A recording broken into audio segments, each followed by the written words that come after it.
back, everybody. It's Phil here with MP Motorsports.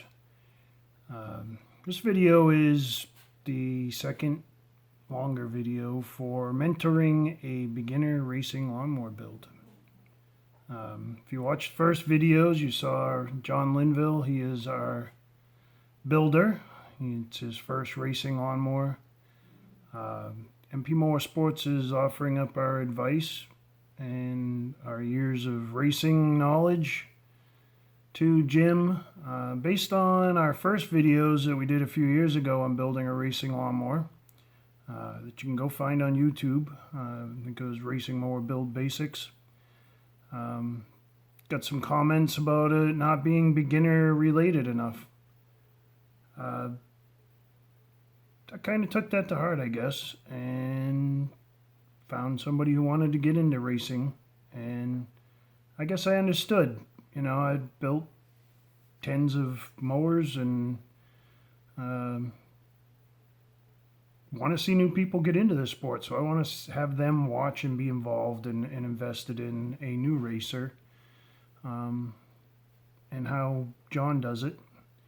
I'm not dictating everything John has to do on this machine. I'm just giving my advice. So John has free will to do what he needs to, what he wants to, how he'd like to do it, and we'll leave it at that. If you haven't seen the other build videos, again, go on YouTube. Mower Build Basics, Racing Mower Build Basics. There's two different videos there. Follows the building of the video into the first races, winning its first race, that kind of stuff. You know, good 45 minutes of video, but it's a good little watch. So it's kind of the history behind why we're doing this video, and I'm redoing this intro at home. I was at John's garage, getting a bunch of feedback in our mic. I believe it's from the ballast resistors of the fluorescent lights in John's garage.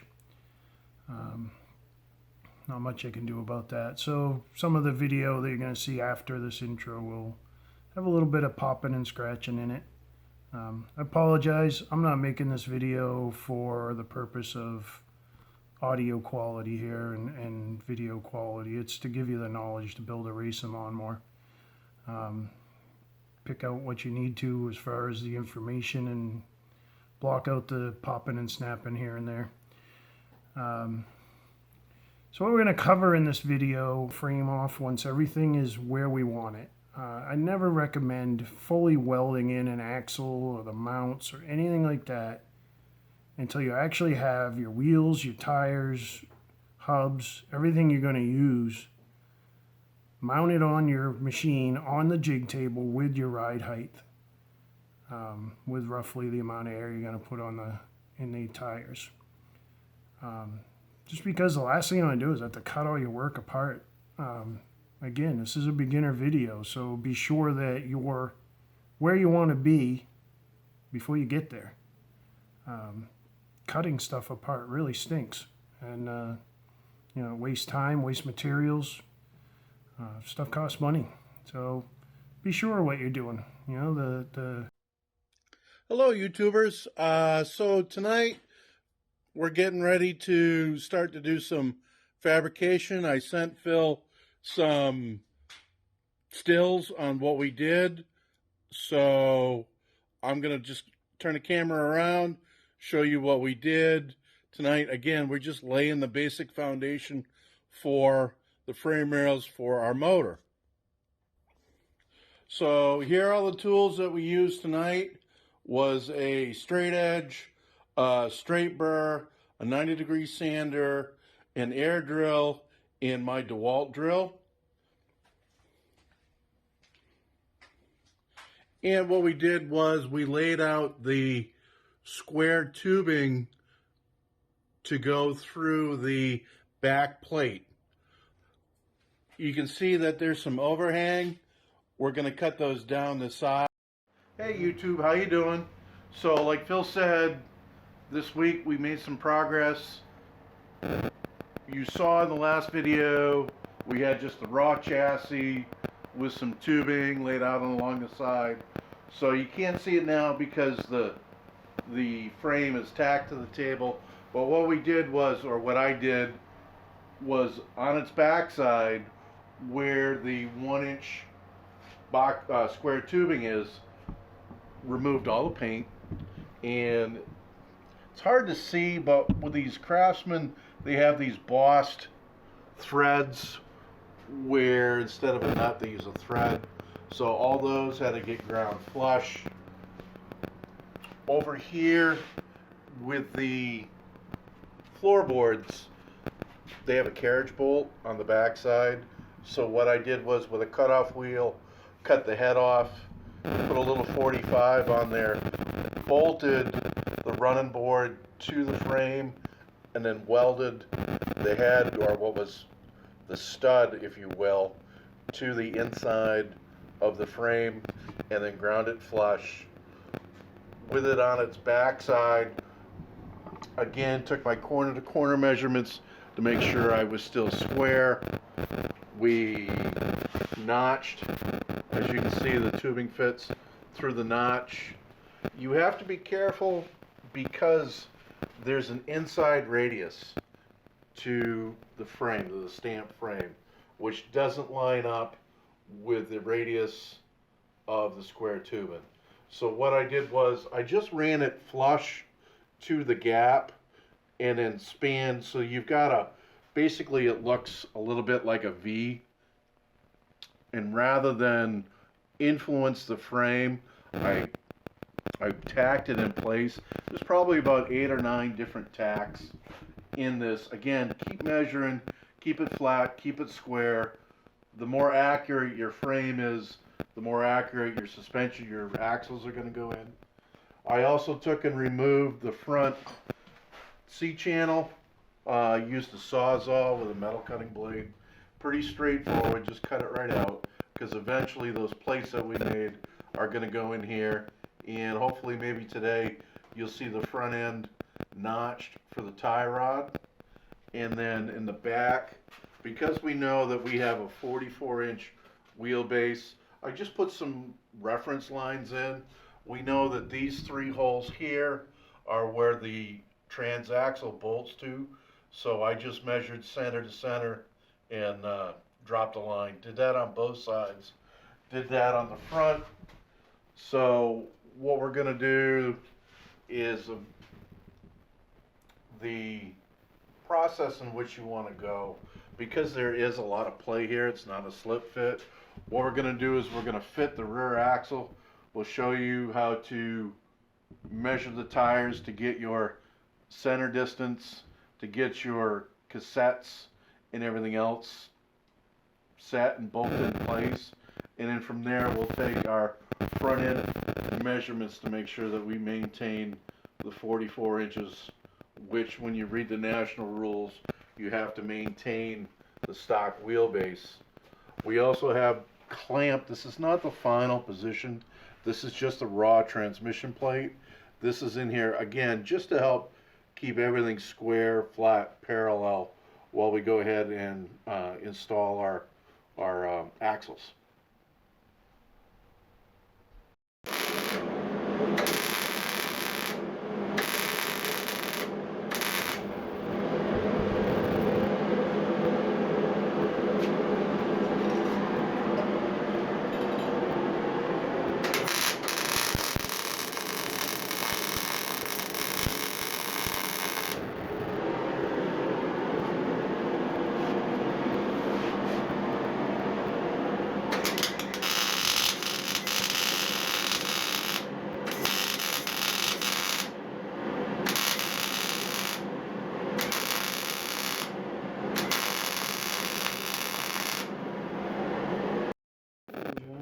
Alright, so what we did, folks, was that we squared off the tire.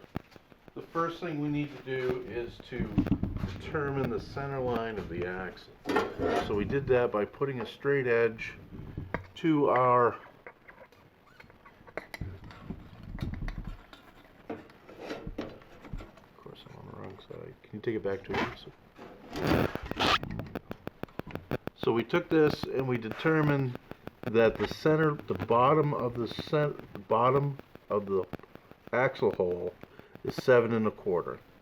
We know that the axle diameter is 1 1/4, so we can determine then through a little bit of fractions that it's 7 3/4 from the bottom of the tire to the center line of the axle, with 11 pounds of air pressure in the rear tire. So now that we have that determined, now we can determine our cassette holders. And what we did here was that we determined where the center line of the hole is. Pretty straightforward. You just find the center of the hole, and we know that the hole is centered in the bracket. So then, like I said earlier, we determined the center line forward and aft of the axle. So then, using our square,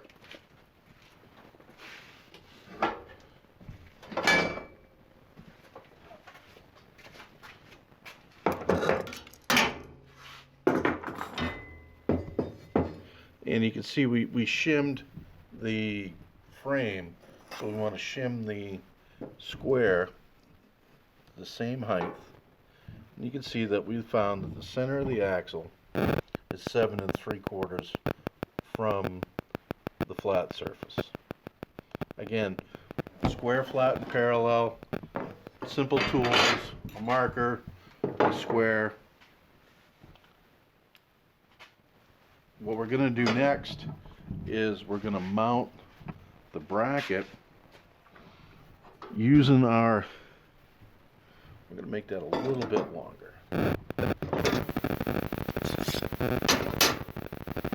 so you get a better idea of where we're at.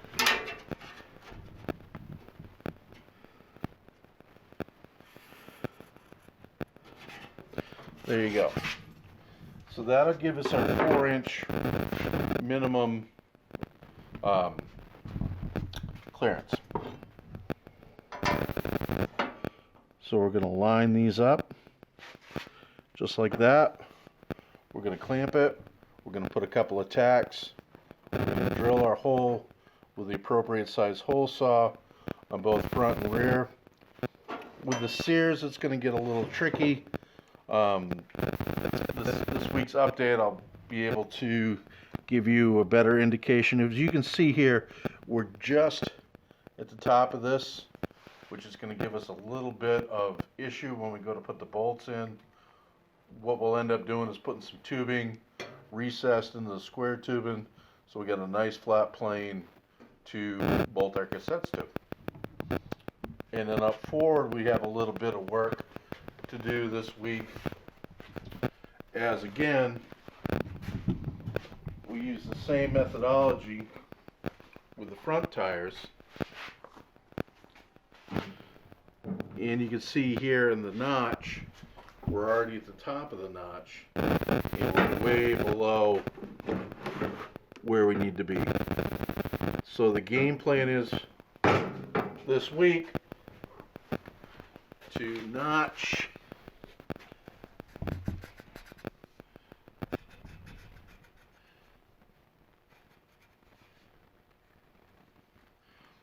our frame all the way to there, which will bring the top of the axle to the bottom of the stamped frame. And then we'll go ahead, we'll drill a couple of spot holes so we can spot weld, as well as weld around the perimeter. And then we're going to install our brackets that we made earlier, so that we get the right kingpin. And of course too, this is going to have to be notched out for our tie rod end, so that we have clearance to go left and right. So we have a little bit of fabricating work to do this week. I hope to send you some in-process videos. As you can see, we came in, we squared it up this morning. We took our measurements. We made sure everything was square and flat and parallel. We took our tire measurements. Now we can go ahead this week and install our rear axle. Once our rear axle is installed and we're notched here in the front, we can determine our wheelbase.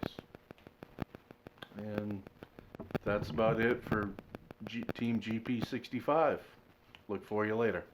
John here again with your weekly update. So Phil came down on Sunday. We did some layout. We got the chassis on the table. We got it flat and square at 4 inches, which is regulation height. And I'm just going to kind of walk you around tonight, show you what tools we used and how we got to where we are. All right, so let's get. So as you remember, we took the tire and we measured the distance from the bottom of the tire to the center line of the axle. And again, we just used a frame and square, a straight edge, and a tape measure. Nothing fancy. No home should be without one. So this vertical line represents the true center line of the transaxle, and that extends all the way up.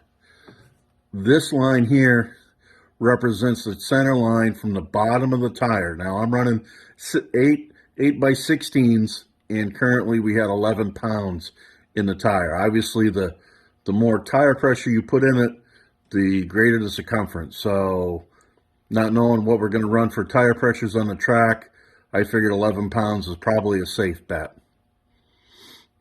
So then we lined up our crosshairs here and here, clamped it in place, tack welded the 4 corners, and using a 2 3/4 inch hole saw and a pilot drill, drilled the hole.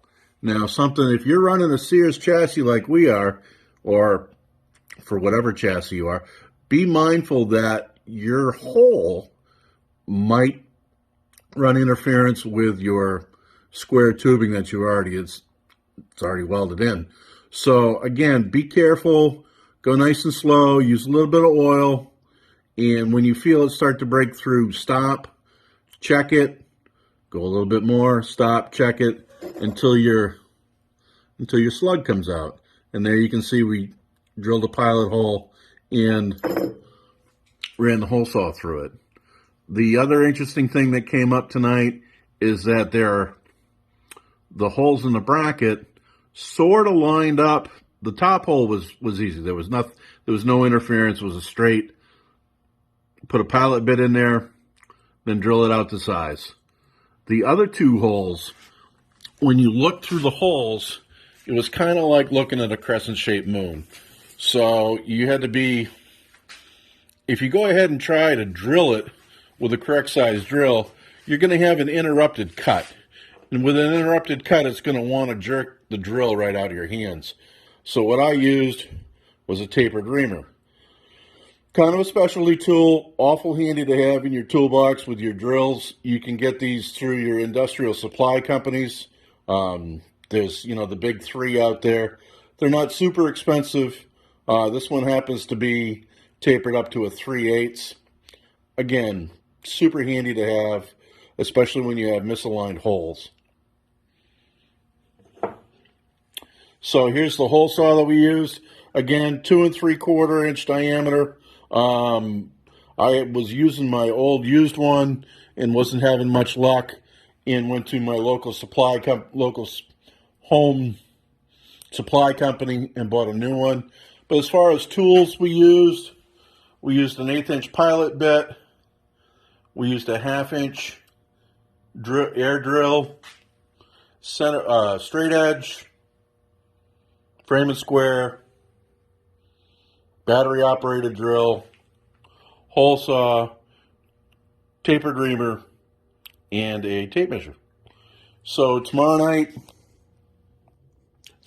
we'll go ahead and bolt the rest of the axle in place, and I'll have some more obviously we'll have more coverage, more footage for you. Terrible shadow. Lighting in here is not the best, but it's a garage. It's not a studio, as you can see by looking around in the video. So after we get the rear axle bolted in, then I can pull the measurements to ensure that the front end is parallel, and you want it to be, again, as close as you can. You remember from one of the videos, I made these really ugly brackets. That really ugly bracket that didn't work. And then I rebuilt the brackets only to discover that when we got the cross member cut out, our spindles were still an inch too low to even come close to finding the center of the hub. So this is going to be all the way up into here. So hopefully that's where we'll be by the end of tomorrow night. Thanks, and we'll see you later.